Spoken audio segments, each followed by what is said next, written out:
चुनाव आयोग के खिलाफ इंडिया गठबंधन ने खोला मोर्चा, तेजस्वी करेंगे चक्का जाम विरोध प्रदर्शन।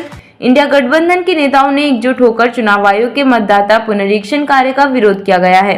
सोमवार दोपहर इंडिया गठबंधन के नेताओं ने राजद कार्यालय में प्रेस कॉन्फ्रेंस किया। नेता प्रतिपक्ष तेजस्वी यादव ने कहा कि हम लोग 9 अप्रैल को पूरे बिहार में विशेष गहन मतदाता पुनरीक्षण कार्यक्रम 2025 के विरोध में प्रदर्शन करेंगे।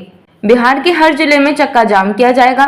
लोकतंत्र पर हमला किया जा रहा है। चुनाव आयोग जैसी संवैधानिक संस्था का दुरुपयोग किया जा रहा है। बिहार के गरीबों, वंचितों, दलितों के मतदान के अधिकार से वंचित करने की साजिश रची जा रही है। उन्होंने कहा कि गरीब मतदाताओं के साथ अन्याय हो रहा है। इसके विरोध में हम लोग पूरे बिहार में चक्का जाम करेंगे।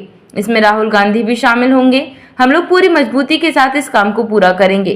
तेजस्वी यादव ने कहा कि हम लोगों ने पहले भी ये सवाल पूछा था कि आज फिर से पूछ रहे हैं कि क्या बिहार विशेष गहन मतदाता पुनरीक्षण कार्यक्रम 2025 के तहत मतदाता सूची में नाम जुड़वाने के लिए भारतीय निर्वाचन आयोग को केवल 11 दस्तावेज मांगने का ही अधिकार है? इसका संवैधानिक एवं कानूनी आधार क्या है? क्या भारतीय निर्वाचन आयोग को यह अधिकार है कि वह केवल उन्हीं 11 दस्तावेजों को मान्य माने और किसी अन्य दस्तावेज को खारिज कर दे? तेजस्वी यादव ने कहा कि चुनाव आयोग पूरी तरह कंफ्यूज है, अलग अलग बात कह रहे हैं। तेजस्वी ने कहा कि नीतीश कुमार के राज में लोग दहशत में जीने को विवश है। तेजस्वी यादव ने कहा कि निर्वाचन आयोग ने बताया कि प्रत्येक बीएलओ के साथ 4 स्वयंसेवक लगाए गए हैं। हमने पूछा कि ये वॉलंटियर्स कौन हैं और इनके चयन का मानदंड क्या है? क्या वो सरकारी कर्मचारी हैं अथवा अन्य लोग? हमने मांग रखी कि चुनाव आयोग बीएलओ की तरह इन वॉलंटियर्स की भी सूची प्रकाशित करे ताकि सभी लोग उनका सत्यापन कर सकें। तेजस्वी यादव ने यह भी कहा कि बीएलओ का काम कर रहे शिक्षक परेशान हो चुके हैं। डीएम कार्यालय से उन्हें लगातार फोन किया जा रहा है। वह दबाव में है। आप ही बताएं कि वह यह काम करें या स्कूल में पढ़ाएंगे। स्कूल में पढ़ाने वाले शिक्षकों को लोगों के घर घर भेजकर मतदाता पुनरीक्षण का काम करवाया जा रहा है। आप सभी पत्रकार भाइयों का स्वागत है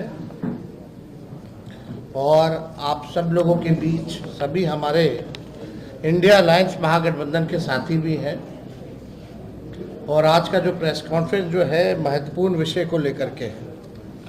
आप सब लोगों को पता होगा कि परसों हम लोग जो है 5 जुलाई को इलेक्शन कमीशन गए थे, वहाँ अपनी बात को हम लोगों ने रखा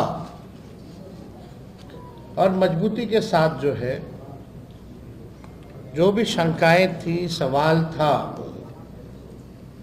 इलेक्शन कमीशन के जो बिहार के जो हेड है उनके सामने हम लोगों ने रखा। लेकिन चिंता इस बात की है कि कोई सवाल का कॉन्क्रीट जो जवाब आना चाहिए, स्पष्टीकरण जो आना चाहिए, क्लैरिटी जो होना चाहिए, वो हम लोगों को अब तक नहीं मिला है।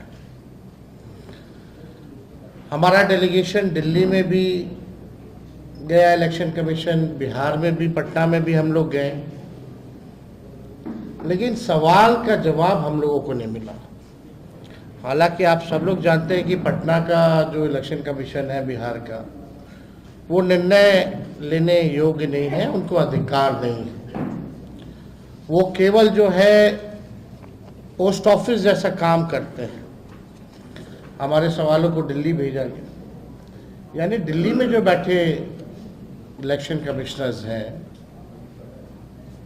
अब तक ऐसा क्यों नहीं हुआ कि विपक्ष के सवाल को, जनता के सवाल को आकर एक बार भी अगर प्रेस कॉन्फ्रेंस करके सारी बात को स्पष्ट कर देते, क्लियर कर देते, कोई कंफ्यूजन नहीं रहता।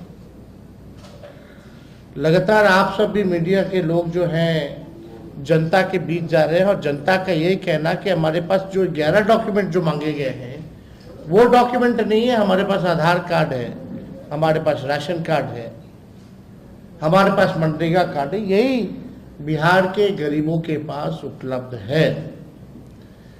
यानी स्पष्ट है कि जिनका 11 दस्तावेजों में से नहीं होगा उनका जो है नाम काट दिया जाएगा।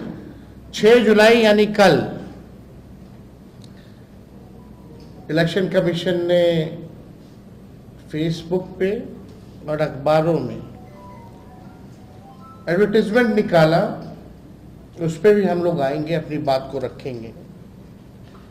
लेकिन चुनाव आयोग एक दिन में 3 अलग अलग दिशा निर्देश जारी करता है। यानी चुनाव आयोग खुद ही कंफ्यूज है, तभी एक दिन में जो है 3 अलग अलग दिशा और निर्देश जो है जारी किए जाते हैं।